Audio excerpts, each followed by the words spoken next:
எப்படிக்கா போயிட்டு இருக்கு விஜய் எப்படி பண்ணிட்டு இருக்காரு? நல்லா தான் பண்ணுறாரு. சில விஷயம்லாம் ஏழைங்களுக்கு ரொம்ப நல்லது பண்ணணும். இந்த பூ கட்டிட்டு போகிறோம் நாங்கள், எங்களுக்கு பஸ் வசதி இல்லை. அங்கே போய் பஸ் ஸ்டாண்டு ஏறணும். எங்களுக்கு இந்த பூ கடையாண்டே பஸ்ஸு நிற்க வச்சாக்கா எது ஏழைங்க நாங்கள் பூ கட்டிட்டு வீட்டுக்கு போவோம். பூந்தமல்லி போகிறோம், பூந்தமல்லி தாண்டி வரோம். அங்கே பூந்தமல்லி உள்ள அந்த இது மலையம்பாக்கத்துலேருந்து வரோம். எங்களுக்கு வசதி கிடையாது. அதனால் இந்த பஸ்ஸுக்கு 30 ரூபா இங்கேருந்து கொடுத்து நாங்கள் போனோம். கட்டுறதே 20 ரூபா, பூ கட்டினோம்னா 30 ரூபா நாங்கள் எங்கே கொடுத்து போக முடியும்? அதனால் இந்த பஸ் வசதி பண்ணி விட்டா எங்கள் ஏழைங்களுக்கு நல்லாயிருக்கும். பஸ் வசதி மட்டும் பண்ணா போதுமாங்க? பஸ் வசதியும் பண்ணணும், ஜனத்துங்களுக்கு பாதுகாப்பும் இருக்கணும். நாங்கள் வயசானவங்க போகிறோம், நிறுத்த மாட்டேன்றாங்க, பஸ்ஸை போய் ஏற்ற மாட்டோம் அப்படின்றாங்க. இந்த மேல் பஸ் தான் இந்த பக்கம் போகுது, அதையும் சொல்லணும். நம்ம இந்த பஸ்ஸெல்லாம் காஞ்சிபுரம் பஸ்ஸு, திருச்சி பஸ்ஸு. ஒரு சில கஷ்டங்கள்லாம் படுறீங்கல்ல, ஆமாம். எந்த மாதிரி இதெல்லாம் உங்களுக்கு வருது? எந்த மாதிரி பிரச்சனை? என்ன மாதிரி பிரச்சனை? வயசாகி போச்சு. வந்து பூ கட்டுறோம், எங்களுக்கு எந்த வசதியுமே இல்லை. இந்த பூ கட்டினா தான் எங்களுக்கு எல்லாமே. இந்த பூ கட்டிட்டு போகிறோம். இந்த பஸ்ஸு எங்களுக்கு ரொம்ப முக்கியமாக, எங்கள் பஸ்ஸு வசதி தான் வேணும். பஸ்ஸு வசதி தான் வேணும். மற்றபடி உங்களுக்கு அந்த தனியாக ஒரு ஸ்டால் மாதிரி போட்டு இவங்கெல்லாம் இருந்துக்கோங்க, அந்த மாதிரி பண்ணுறாங்கல்ல, அது மாதிரி பண்ணால் நல்லதாக இருக்கும். நல்லா தான் இருக்கும். ஒரு ஆளுக்கு ஒரு இந்த மாதிரி வாடகை இந்த மாதிரி கொடுத்துருவாங்க. அது மாதிரி பண்ணால் கூட நல்லா தான் இருக்கும். ரொம்ப நல்லா இருக்கும். அவர் பேரை சொல்லுவாங்க, விஜய் ஆட்சிக்கு வந்தார், இதெல்லாம் பண்ணி கொடுத்தாருன்னு சொல்லுவாங்க. இப்போ பஸ் ஸ்டாண்டே பார்த்தீங்கன்னா கிளம்பகம் மாற்றிட்டாங்க. அதனால உங்களுக்கு எதனா ஒரு இது? அதனால ரொம்ப சங்கடம் தான் எங்களுக்கு, ரொம்ப சங்கடம் தான். கிளம்பாக்கம் போனோம்னா இப்போ இங்கே வந்து நாங்கள் பூ கட்டுறோம்பா, ஏதோ பழப்பு இல்லை, பூ கட்ட வரோம். எங்களுக்கு இங்கே வந்து ஏறணுன்னா இந்த பஸ் ஸ்டாண்டு போனால் 30 ரூபா கேட்குறாங்க ஆட்டோக்காரங்க. சில பேர் 50 ரூபா கூட கேட்குறாங்க. ஆனால் பஸ் வசதி கிடையாது. இங்கேருந்து பஸ்ஸு போனால் ஏறி போக முடியாது. அங்கே போயிட்டு 30 ரூபா கொடுத்து, அதே 30 ரூபா கொடுத்தா நாங்கள் பூந்தமல்லிக்கு போகிறோம். 33 ரூபா கொடுத்து 60 ரூபாய் போகுது.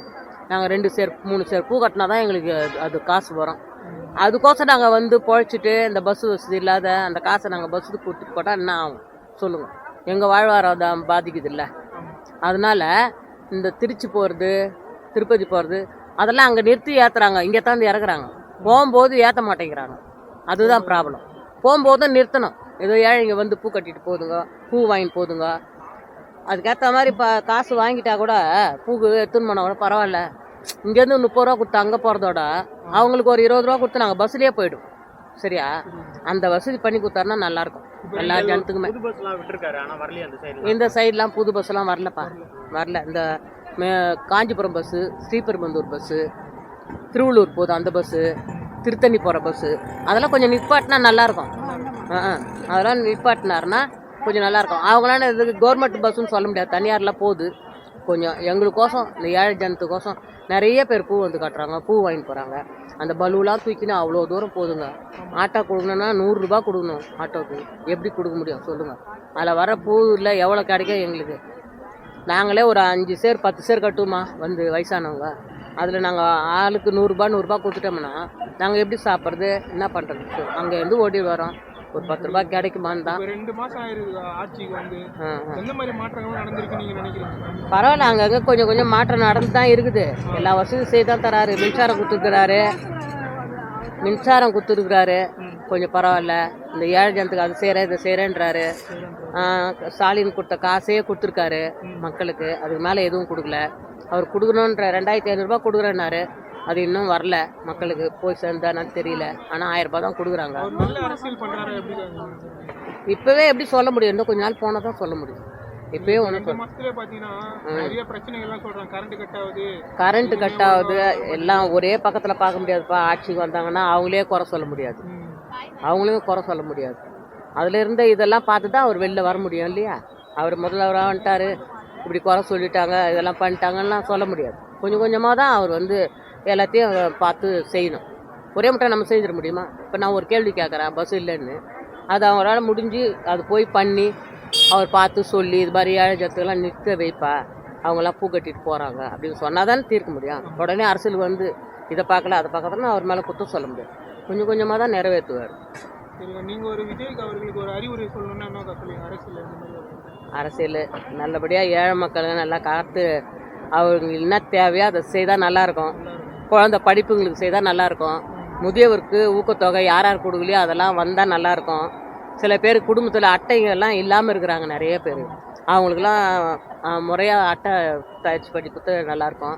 எதுவுமே செலவு இல்லாமல் இந்த பட்டா கிட்டா ஏழைகளுக்கெல்லாம் போயிட்டு கொடுத்தா நல்லாயிருக்கும். அதாவது ஒரு ஆள் அனுப்பிச்சு எந்த இடத்துல தப்பு நடக்குதுன்னு பார்க்கணும். தப்பு நடக்குதா? கவர்மெண்ட் ஆபீஸ் ஒரு சின்ன ஒரு விஷயத்துக்கு போனாலே காசு வாங்கிடுறாங்க. ஆமாம், அந்த காசு. மாதிரி விஷயம் இப்போ நடக்குதா? இப்போ விஜய் ஆட்சி வந்து அது இன்னும் நாங்கள் போனால் கண்டிப்பாக தெரியப்படுத்துவோம். நாங்கள் கண்டிப்பாக தெரியப்படுத்துவோம். அவர் விஷயத்தில் கண்டிப்பாக இது சரி பண்ணி பார்க்க சொல்லி நாங்கள் போய் புகார் கொடுப்போம். கொடுக்காதெல்லாம் இருக்க மாட்டோம். நீங்கள் ரொம்ப நாளாக வந்து போகிறீங்க, இதெல்லாம் சொல்லணும்னு நினச்சேன்.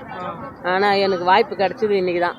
அதனால் இதை ஒரு பரிசீலனை பண்ணணும் பார்த்து. 5 வருஷத்துல என்ன எப்படி எதிர்பார்க்குறீங்க சார் விஜய்? நிறைய எதிர்பார்க்குறோம். எல்லா மாற்றமும் வரணும் 5 வருஷத்தில். சண்டை கிண்ட மக்களாண்ட வந்து நிறைய ரவுடித்தனம் பண்ணுறதெல்லாம் கொஞ்சம் நிறுத்தணும், சொல்லணும். கேட்டால் எப்போ பார்த்தாலும் அந்த விசிக்காக தான் வருது, விஜய் கட்சிக்காரங்க தான் சண்டை போடுறாங்க அப்படிலாம் சொல்லிக்கிறாங்கல்ல. நம்ம சொல்ல பார்க்கல, சொல்கிறாங்கல்ல, பேர் வெளியில் வருதுல்ல. அதெல்லாம் வர முடியாத அளவுக்கு அதுக்கு ஒரு ஆள் போட்டு, இப்போ நீயே கட்சிக்காரன் இருந்தால் கூட உன் பின்னாடி ஒரு ஆள் போடணும். அவர் போட்டு பார்த்தா தான் அவர் பேர் கெடாமல் இருக்கும்.